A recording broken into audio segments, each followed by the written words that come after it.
In the name of Christ, our light. Amen. Please be seated.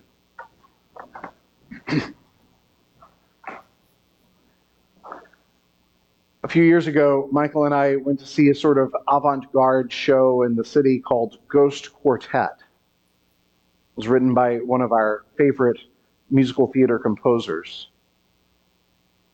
It's a song cycle where there are 4 players.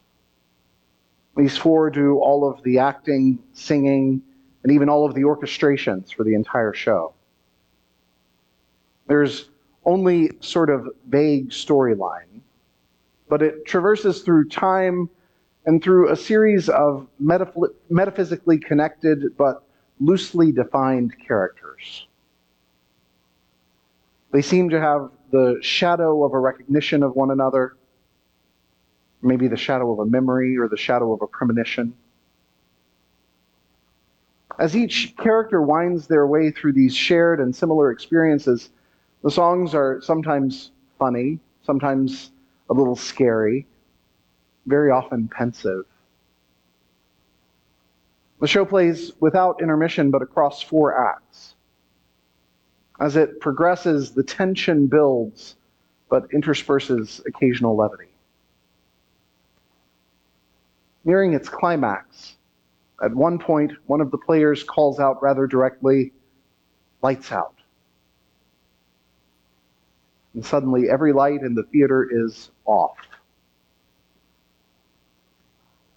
For the next 10 minutes or so, the show continues in total blackout. Utter and complete darkness. Darkness so complete that it actually felt heavy. No matter how wide I held my eyes, I couldn't see anything. Not very often in our lives that we have opportunities to really experience true, unimpeded darkness. I remember several years ago I was traveling through Kenya. One of the things I was most looking forward to was spending time in a remote village in the savannah, which is one of the darkest places in the world. Light pollution, like we are always so used to, is almost non-existent there. And when we were there, even the moon was dark. I was so excited to see what it was like to experience the stars in such complete darkness. I expected to be stumbling around lost in that darkness. But the thing is, without light pollution, the stars shone so brightly that you could actually walk around the camp without a flashlight. It took some adjusting, but once my eyes had adjusted, it was surprisingly easy to see. It didn't take much light at all to overcome the darkness. And that's the way it was with the show, too.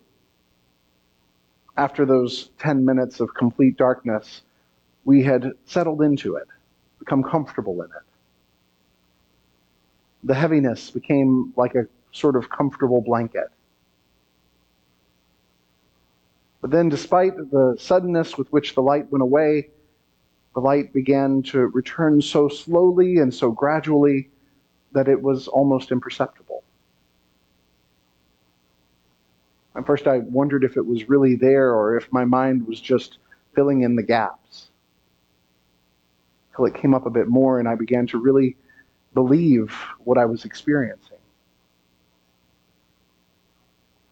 In a world devoid of light, it doesn't take much light to change the world. When the power has gone out, a single candle can illuminate an entire room. And at Christmas, in a world before Christ, the tiniest change, the birth of a baby, can be enough to make a powerful impact. The Gospel from John says, "The life was the light of all people. The light shines in the darkness, and the darkness did not overcome it." That's the way it works. Just a little light can have a profound impact. Martin Luther King Jr. famously said, "Darkness cannot drive out darkness. Only light can do that. Hate cannot drive out hate. Only love can do that." The light of Christ that comes into the world in the birth of Jesus is small. It's vulnerable. And to someone who doesn't know better, it might seem insignificant. But it only takes a little influence to spark a major change. As we live our lives, we are called to look for these little lights, these little experiences of Christ. Christmas is about reminding us to look for them. Not just to look for them passively, but to look for ways to actively share the light of Christ in a world shrouded in shadows. Just a little light goes a very long way. Just a little can overcome the heaviness of its absence.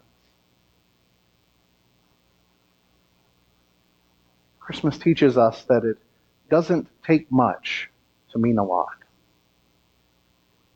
Amen.